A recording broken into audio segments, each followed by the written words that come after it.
디모데전서 4장 6절부터 10절 말씀까지 보겠습니다. 디모데전서 4장 6절부터 10절입니다. 내가 이것으로 형제를 깨우치면 그리스도 예수의 좋은 일꾼이 되어 믿음의 말씀과 내가 따르는 좋은 교훈으로 양육을 받으리라. 망령되고 허탄한 신화를 버리고 경건에 이르도록 내 자신을 연단하라. 육체의 연단은 약간의 유익이 있으나 경건은 범사에 유익하니 금생과 내생에 약속이 있느니라. mit보다 이 말이여 모든 사람들이 받을 만하도다. 이를 위하여 우리가 수고하고 힘쓰는 것은 우리 소망을 살아계신 하나님께 두미니 곧 모든 사람 특히 믿는 자들의 구주시라. 아멘. 오늘 말씀 디모데전서 4장 6절부터 10절 말씀입니다. 우리는 한 생명이 태어나 어른이 되어가는 과정을 일컬어서 우리는 성장이라 이야기합니다. 성장은 어떻습니까? 저절로 성장이 됩니까? 어떻게 됩니까? 성장은 저절로 됩니까? 아니면 어떤 요인들이 있어야 됩니까? 성장은 저절로 되는 것이 아닙니다. 반드시 훈련을 통해야만, 훈련을 동반해야만 성장할 수가 있습니다. 훈련 없이 성장을 기대하는 것은 어렵다라는 이야기입니다. 우리가 지금까지 어떻게 성장했는지 생각해보면 알 수가 있습니다. 여러분은 어떻게 걸었습니까? 아기가 어떻게 걷습니까? 태어나자마자 걸었던 사람은 단 한 사람도 없습니다. 태어나서 누워있다가 그리고 시간이 지나면 뒤집는 것을 훈련합니다. 뒤집기를 반복합니다. 기는 것 깁니다. 그리고 잡고 일어섭니다. 걷습니다. 이런 것들이 다 반복되어지는 하루하루 매일매일 반복되어지는 이런 모습이 훈련입니다. 뒤집는 훈련, 기는 훈련, 잡고 일어서는 훈련, 그리고 걷는 훈련이 되어져야만 수도 없이 반복해야만 걸을 수 있고 뒤집을 수 있고 기울 수 있고 잡고 일어설 수 있고 걸을 수가 있습니다. 모유와 엄마의 젖을 먹다가 분유를 먹다가 야채, 과일, 즉 이유식을 하게 되면 어떻게 됩니까? 이유식도 훈련이 필요합니다. 또 야채와 과일을 손에 쥐다가 손가락에 힘이 생기면 어떻게 됩니까? 이제 숟가락과 젓가락을 가지고 먹습니다. 이유식을 먹고 밥을 먹고 이렇게 훈련을 반복하게 됩니다. 그리고 우리는 옹알이를 합니다. 엄마, 아빠라는 말을 하고 울고 웃습니다. 부모님과 형제들과 이웃들과의 관계 훈련을 통해서 사람들을 알아가고 이해하기도 합니다. 지금 학교를 다니면서 학습을 통해 학문을 습득하고 지성을 갖게 됩니다. 우리의 성장을 가능하게 하는 것이 무엇입니까? 바로 훈련입니다. 저절로 이루어지는 것이 단 하나도 없다라는 말씀입니다. 성경은 이 훈련을 육체의 훈련이다라고 부르고 있습니다. 하지만 성경은 또 다른 훈련이 있다 말합니다. 바로 경건의 훈련입니다. 경건 역시도 저절로 만들어지는 것이 아닙니다. 경건은 단지 일주일에 한 번 교회에 출석하는 것으로 만들어지지 않습니다. 도달하지 않습니다. 아이가 어른이 되기 위해서 계속해서 반복 훈련하는 것처럼 우리는 하나님을 닮아가는 경건의 훈련을 계속 반복해야만 가능합니다. 반복해야만 합니다. 그러면 왜 우리가 이 경건의 훈련을 계속하는가? 왜 이 훈련을 해야 되는가? 왜 경건을 연습해야 하는가? 오늘 말씀 바울은 그에 대한 답을 주고 있습니다. 먼저 경건을 연습하는 이유, 그리스도인들이 저나 여러분들이 경건을 연습하는 이유, 가장 먼저는 우리가 망령되고 허탄한 신화를 버리기 위해서다라고 바울은 이야기합니다. 7절 말씀을 보면 망령되고 허탄한 신화를 버리고 이렇게 시작합니다. 여기서 망령되다라는 말의 원뜻은 무엇입니까? 바로 밟히다라는 의미가 있는 단어입니다. 마치 사람들에게 밟히는 맛 잃은 소금처럼 거룩함을 상실한 것을 이야기합니다. 또 허탄한 신화를 버리라 이야기합니다. 여기서 허탄한 신화는 할머니가 어린 아이들, 아기들을 재울 때 토닥거리면서 들려주는 좀 허황된 이야기들, 그런 이야기들을 이야기합니다. 그래서 모펫이라는 신학자가 이것을 이야기할 때 코울리게 소리 같은 신화라고 이야기도 합니다. 또 다른 번역본에서는 할머니들의 이야기라고 이렇게 번역하는 번역본도 있습니다. 어떻게 보면 아주 적절한 그러한 모습입니다. 허탄한 신화, 즉 할머니들이 어린아이에게 하는 그런 허황된 이야기, 꾸며낸 이야기들, 그런 이야기들을 말합니다. 그런데 헬라 원문을 보게 되면 한글 성경에는 빠져있지만 7절 앞에 접속사 하나가 있습니다. 바로 그러나라는 단어 접속사가 빠져 있습니다. 그래서 7절과 6절을 연결시켜 보면 믿음의 말씀과 선한 교훈으로 양육받되 그러나 망령되고 허탄한 신앙은 버려라, 이렇게 이야기하는 것입니다. 즉 믿음의 말씀과 내가 따르는 좋은 교훈으로 양육을 받으리라. 그러나 망령되고 허탄한 신앙을 버려라 라는 이야기입니다. 말씀입니다. 말하자면 디모데가 교회의 지도자로서 올바로 성장하기 위해서는 어려서부터 받은 선한 교훈들, 사도 바울에게 배웠던 진리로 양육받되 반대로 헛되고 쓸모없는 이야기들은 멀리하고 버려야 한다라는 이야기입니다. 왜냐하면 이런 것들은 쓸데없는 변론이나 일으킬 뿐만 아니라 육체를 쫓는 것을 금하는 데에는 아무 유익이 없기 때문에 그렇습니다. 따라서 우리 역시 영적인 바른 성장을 하려고 한다면 존 스토트 목사가 멋지게 표현한 것처럼 영적 불량식품인 이런 것을 멀리하라라는 것입니다. 오직 참된 영적 양식인 말씀과 진리를 부지런히 섭취해야 한다라는 이야기입니다. 그런데 오늘날 우리를 보면 어떻습니까? 이런 교훈과는 좀 동떨어진 모습을 보일 때가, 그런 삶을 살 때가 참 많습니다. 성도들 가운데서 이 건강과 체중 관리를 위해서 관리를 위해서 먹는 음식에는 상당한 주의를 많이 표합니다. 그러면서도 영적인 건강을 위해서 말씀을 묵상하고 말씀을 읽는데 그렇게 많은 관심을 갖지 않는 경우가 참 많이 있습니다.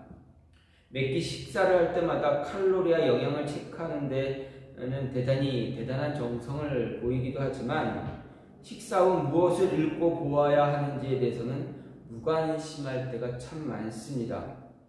때문에 아무 생각 없이 텔레비전을 틀거나 잡지책을 손에 들기도 하지만 그 내용은 정말 어떻습니까? 요즘 나오는 TV 내용이나 드라마나 아니면 잡지책들, 또 다른 책들, 이런 것들 보게 되면 어떻습니까? 우리 영적으로 유익한 것들이 거의 없습니다.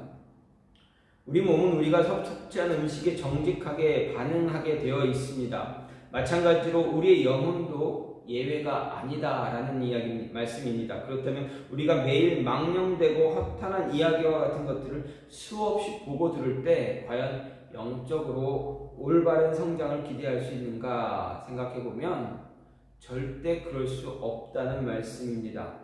따라서 오늘 우리가 진리 안에서 건강하고 바른 영적 성장을 하기 위해서 먼저 영적 불량식품들을 멀리해야 합니다. 그리고 신령하고 거룩한 양식을 섭취하기 위해서 영적 독서를 게을리하지 않고 최고의 양식인 말씀을 늘 가까이 해야 합니다. 그럴 때 우리는 세상이 줄 수 없는 그러한 신령한 지혜, 거룩한 진리로 날마다 예수님을 닮아가는, 그래서 예수님의 바른 제자, 하나님의 온전한 자녀들로 성장할 수가 있게 됩니다. 또 하반절 7절 하반절을 보면 경건 바울이 이야기합니다. 오직 경건에 이르기를 연습하라 이렇게 분명하게 이야기했습니다. 여기서 연습하다라는 말은 일종의 체육 용어입니다. 운동선수가 경기에 출전하기 앞서 훈련하는 것을 이야기합니다. 오늘날 체육관을 의미하는 영어 단어에서 짐나지움이라는 이 단어도 바로 연습하다라는 이 단어에서 유래가 되었습니다. 즉 사도 바울은 당시 헬라 로마 사회에서 유행하던 체육 경기에 비유하면서 경건을 연습하는 일종의 영적 훈련을 강조한 것입니다. 왜 그렇습니까? 참된 경건은 하루아침에 이루어지는 것이 아니기 때문입니다.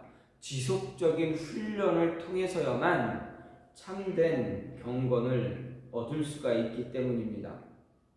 그런데 이러한 사도 바울의 보면은 우리의 성도 그리스도인들의 본질을 생각할 때 참 당연한 일입니다. 우리는 과거에는 육신의 정욕을 따라 살던 사람들이었지만 말씀을 통해서 회심한 이후에는 어떻게 됩니까? 하나님 중심으로 살도록 변화를 받은 사람들입니다. 그렇다고 변화받은 모든 사람이 다 경건한 사람이냐, 경건을 이루고 있느냐, 하나님께서 기대하시는 그런 경건을 우리가 갖고 있느냐? 솔직히 말하면 부끄러운 말이지만 그렇지 않다라는 것입니다. 물체의 관성이 있듯이 운동선수에게 과거의 나쁜 자세가 남아있듯이 우리들에게도 비록 거듭나기는 했지만 예수님을 영접은 했지만 과거의 나쁜 습관, 옛사람의 옷, 옛사람의 모습이 아직 남아있기 때문에 그렇습니다. 이런 과거 나쁜 습관을 제거하지 않으면 반드시 그 습성, 그 습관들이 어느 순간 튀어나오게 됩니다. 겉으로 나오게 됩니다. 그래서 우리의 영적인 성장을 방해할 때가 참 많습니다. 우리의 삶을 뒤흔들어 놓을 때가 너무나 많습니다. 따라서 진정한 그리스도인이 돼서 참다운 제자의 삶을 살기 위해서라면 말씀처럼 평소에 늘 경건을 훈련하는 그러한 모습이 있어야 합니다.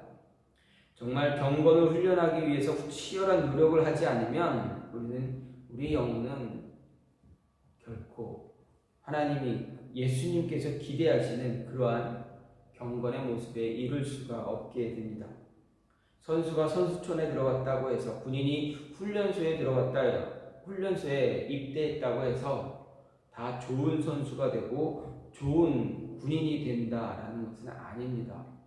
선수촌에서 훈련해야 됩니다. 땀 흘리고 피나는 노력을 해야지 좋은 선수가 될 수가 있습니다. 남들보다 더 몇 배의 노력을 해야 됩니다. 이를 악물고 노력을 해야 좋은 선수가 될 수가 있습니다. 군인도 마찬가지입니다. 훈련소에 들어가서 열심을 다해서 훈련을 해야만 좋은 군인이 될 수가 있습니다. 훌륭한 군인이 될 수가 있습니다. 알맞은 훈련을 반복하고 반복해야만 좋은 선수, 훌륭한 군인이 될 수 있습니다. 마찬가지로 우리도 은혜를 통해서 하나님의 자녀가 되고 하나님의 자녀가 되고 또 그리스도의 군사가 되었다고 해서 저절로 좋은 자녀, 좋은 그리스도의 군사가 되는 것이 아닙니다. 훈련이 있어야만 합니다.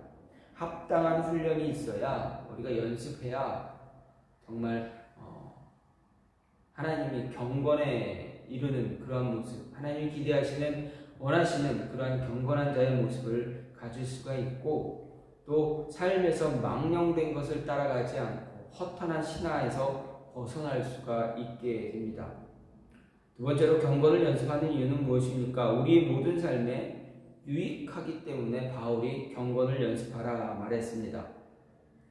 육체 훈련도 유익이 있습니다. 공부를 잘하면 좋은 학교에 진학할 수가 있습니다. 또 좋은 학교에 진학하면 어떻게 됩니까? 나중에 좋은 직장을 얻을 수가 있습니다. 좋은 직장에 들어갈 수가 있습니다. 그래서 선생님들이 학생들에게 이야기합니다. 공부하라. 이야기합니다. 그 공부하는 것도 어떻게 보면 하나의 훈련입니다. 그 훈련을 굉장히 강조하고 있습니다. 그래서 어떤 고등학교의 이런 급훈이 있기도 했습니다. 이런 이야기도 있었습니다. 어떤 여자 고등학교에서는 1시간 더 공부하면 남편의 직업이 달라진다. 또 어떤 남고는 1시간 더 공부하면 아내의 얼굴이 달라진다. 이런 급훈이 있는 학교도 있습니다. 어떻게 보면 우스갯소리 같기도 하지만 어떻게 보면 현실에 얼마나 치열한가를 알 수가 있습니다. 어떻게 그다지 바람직한 급훈이다라고 생각할 수는 없지만 공부라는 훈련도 어떤 모양이든지 유익이 있다는 것을 우리는 이해할 수가 있습니다.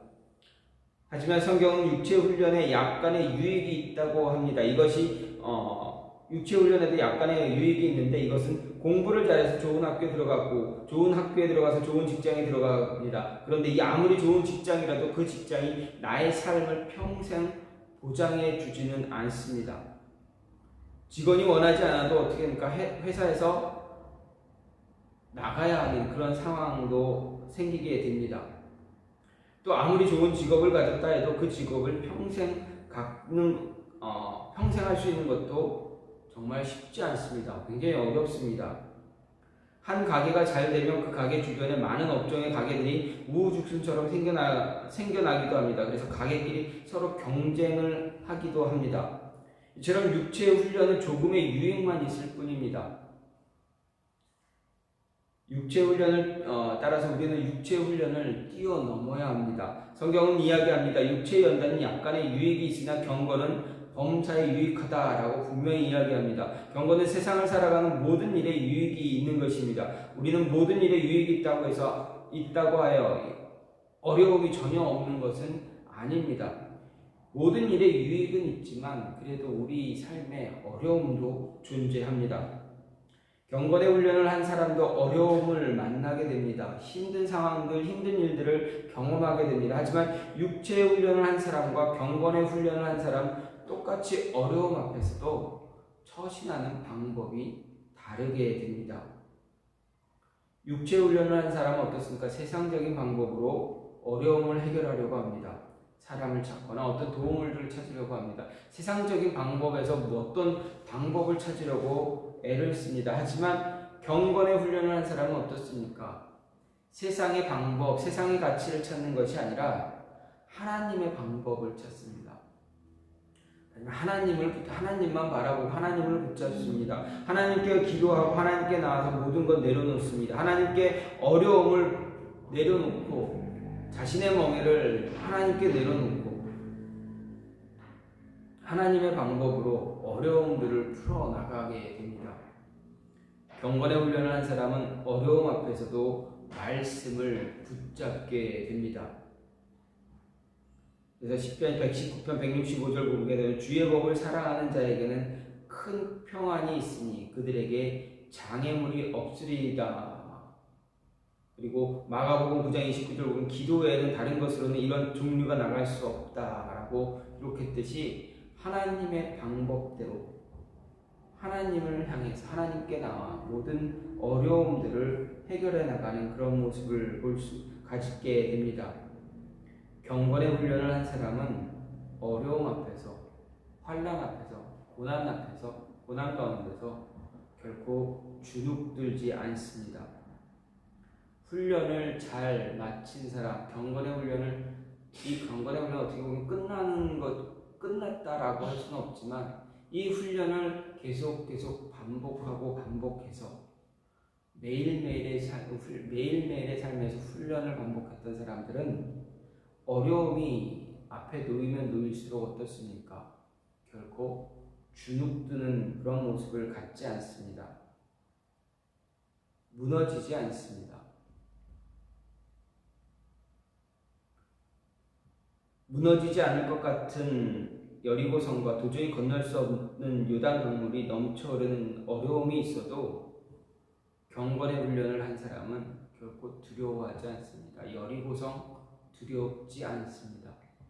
요단강, 홍해 두렵지 않습니다. 경건의 훈련을 한 사람은 어떤 어려움 앞에서도 말씀을 붙들고 살게 됩니다. 그 어려움을 해결하기 위해서 지혜로운 처신을 하게 됩니다. 말씀을 붙잡고 하나님께 기도하면서 그 어려움들을 해결해 나가고 있습니다. 그래서 경건의 훈련은 모든 일에 유익함을 가져다 줍니다. 그래서 바울이 이야기합니다. 경건을 연습하라. 마지막으로 경건을 연습하는 이유 무엇입니까? 영원한 약속을 소망할 수 있기 때문에 바울은 경건을 연습하라 이야기합니다. 경건의 훈련은 이 세상뿐만 아니라 장차 다가올 세상에도 영생을 약속을 해줍니다. 여기 두 가지 중요한 질문이 있습니다. 우리는 예수님을 구주와 주님으로 영접을 했습니다. 영접은 예수님을 마음에 모시는 것입니다. 예수님을 마음에 모시면 예수님이 우리의 주인이 됩니다. 예수님을 마음에 모시면 우리는 이미 영원한 사망에서 어디로 옮겨집니까? 영원한 생명으로 옮겨지게 됩니다. 또한 우리는 하나님을 아버지라 부르고 있습니다. 우리가 하나님을 아버지라 부른다면 우리는 흑암의 권세에서 예수님이 통치하는 하나님 나라의 백성이 된 것입니다. 고린도후서 1장 13절 보면 그가 우리를 흑암의 권세에서 건져내서 그의 사랑의 아들의 나라로 옮기셨으니 이렇게 이야기합니다. 우리가 예수님을 구주와 주인으로 하나님을 아버지로 신앙 고백을 한다면 이 세상이 모든 것이 아니게 됩니다. 우리가 살아가는 이 세상이 모든 것이 아닙니다. 이 세상이 끝이 아닙니다. 우리가 발을 딛고 있는 세상이 모든 것을 우리가 발을 딛고 사는 지금 현 세상에서 우리가 모든 것을 다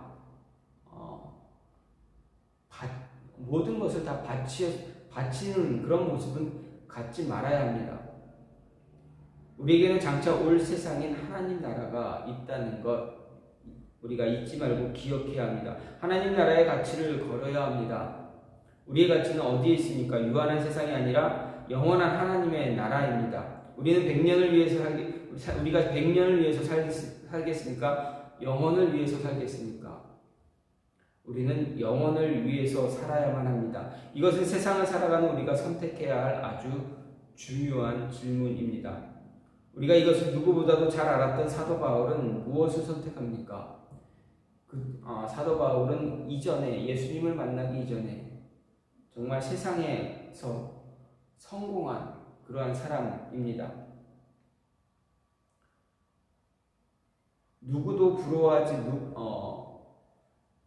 누구도 다 사도 바울을 부러워할 만한 그런 위치에 있던 사람입니다. 그러나 그가 예수님을 믿고 난 이후에 어떻게 했습니까?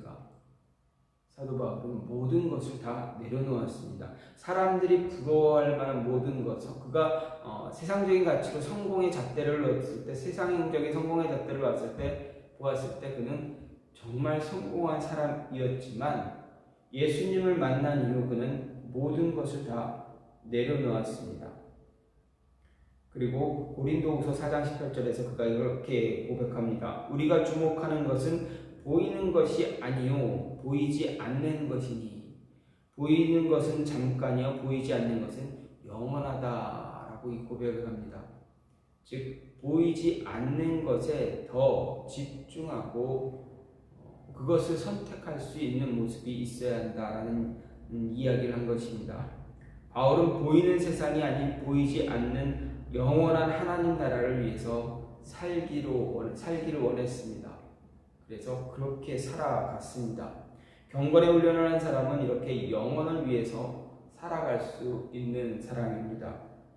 오늘 말씀 10절 말씀을 보면 이를 위하여 우리가 수고하고 힘쓰는 것은 우리 소망을 살아계신 하나님께 둠이니 곧 모든 사람 특히 믿는 자들의 구주시다라고 이렇게 이야기합니다. 우리가 하나님 나라를 선택했다면 경건 훈련을 위해 수고하고 힘을 써야 한다는 이야기입니다. 수고는 에너지를 집중시키는 것입니다. 힘쓰는 것은 마라톤 선수가 결승지점을 앞두고 마지막 남은 에너지를 쏟아붓는 것과 같습니다. 이렇게 경건의 훈련은 우리가 쓰다가 남은 시간을 사용하는 것이 아니라 경건의 훈련은 우리의 가치를 쏟아붓는 것입니다. 우리 삶의 모든 것, 삶의 가장 중요한 것, 내 삶의 가장 소중한 것을 쏟아붓는 것입니다. 경건의 훈련은 하는 둥 마는 둥 대충 하는 그런 훈련이 아닙니다. 경건은 마지막 남은 한 방울의 땀까지 쏟아낼 때, 그럴 때 도달할 수가 있습니다. 우리가 이렇게 경건 훈련에 수고하고 힘쓴 사람의 고백이 무엇이겠습니까?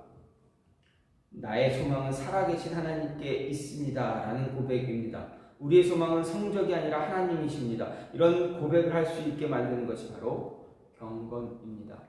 사도 바울은 분명하게 이야기합니다. 우리에게 너희가 경건을 연습하라.